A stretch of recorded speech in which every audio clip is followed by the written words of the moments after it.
Have you ever been in a situation where you're trying to speak a new language and your mind just goes completely blank? Or maybe you felt it when learning any new skill, especially under pressure. Well, today we're gonna dig into why our own feelings can build this invisible wall that gets in the way of learning. And it all boils down to this really fascinating idea called Krashen's affective filter. So let's start with something I think a lot of us can relate to. It's that sudden rush of anxiety, right? That mental block that just pops up out of nowhere the second you try to speak a new language. It feels like your brain literally freezes. And it turns out that feeling isn't just you being nervous. It's actually at the very core of a major theory that helps explain why we sometimes totally fail and other times completely succeed when we're trying to learn something new. All right, so let's give this emotional wall a name. It's called the affective filter. Let's get into what that really is. Okay, so this whole idea comes from an influential linguist named Krashen, and he used the term affective filter as a metaphor, really, to describe how our negative emotions, things like anxiety, being unmotivated, or just not feeling confident, can act like a literal barrier that stops new information from getting into our brains and sticking there. Think about it like this. First, you get what's called language input. That's just you hearing or reading something new. But before that information can get to the part of your brain that actually acquires language, what Krashen called the language acquisition device, it first has to get past a gatekeeper. And that gatekeeper is your affective filter, which is really just your emotional state in that moment.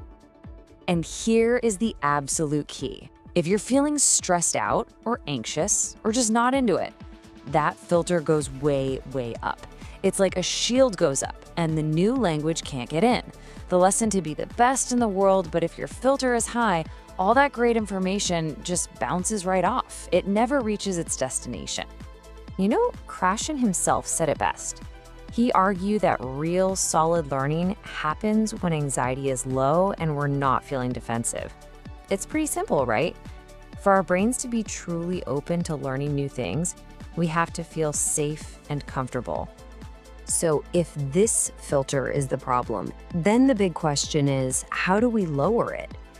And this is where the theory gets really practical because it actually gives us a toolkit for how to do exactly that. Okay, the very first step is a massive shift in how we traditionally think about teaching. So instead of obsessing over getting every single grammar rule right from the get-go, the new focus is just on understanding the message. And instead of forcing people to speak on day one, it's about allowing for a silent period, a time where you can just listen and absorb everything without any pressure. And a huge piece of the puzzle is creating the right environment. We're talking about comfortable spaces, using fun stuff like games or role-playing, and having teachers who are genuinely supportive, not just critical. The whole point is to spark curiosity, not fear. And one of the key techniques here is something called comprehensible input, which just means giving learners stuff to read or listen to that's just a little bit beyond their current level.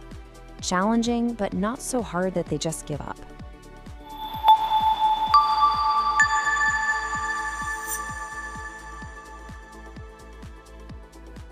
But, it's not quite that simple.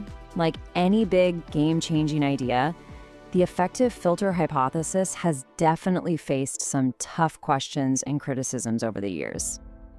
So while pretty much everyone can agree that, yeah, of course, our emotions matter in learning, critics say the theory itself is, just too vague. It's a really powerful metaphor, for sure, but when you start picking it apart, it doesn't always hold up. I mean, think about it. The model would predict that a super confident, outgoing adult should be an amazing language learner, right? Because they'd have a low filter. But we all know people like that who really struggle. And on the flip side, the theory would suggest that a really self-conscious teenager with a high filter would be a terrible learner. but we've all seen plenty of them who just absolutely crush it. So reality is a bit more complicated. And this gets to what is probably the biggest challenge to the whole theory. How does this filter actually physically work in our brains? Is it something neurological? Is it cognitive? Krashen's model gives us this great way to think about it, but it doesn't really explain the mechanics underneath it all, which leaves it kind of stuck in the realm of theory, not proven science.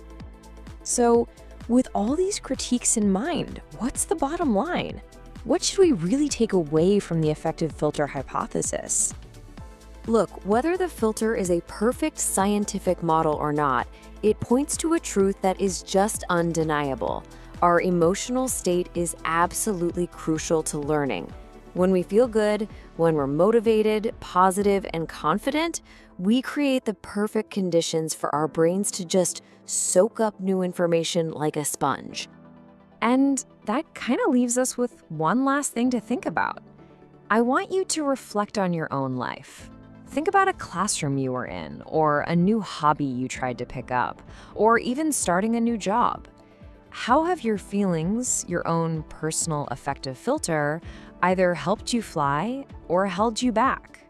So, if you like videos like this, make sure you subscribe to our channel, hit the bell icon to get notified every time we post a new video, and share this video with your classmates, teachers, and friends. Thank you all for your input. Let's keep this process efficient and on track.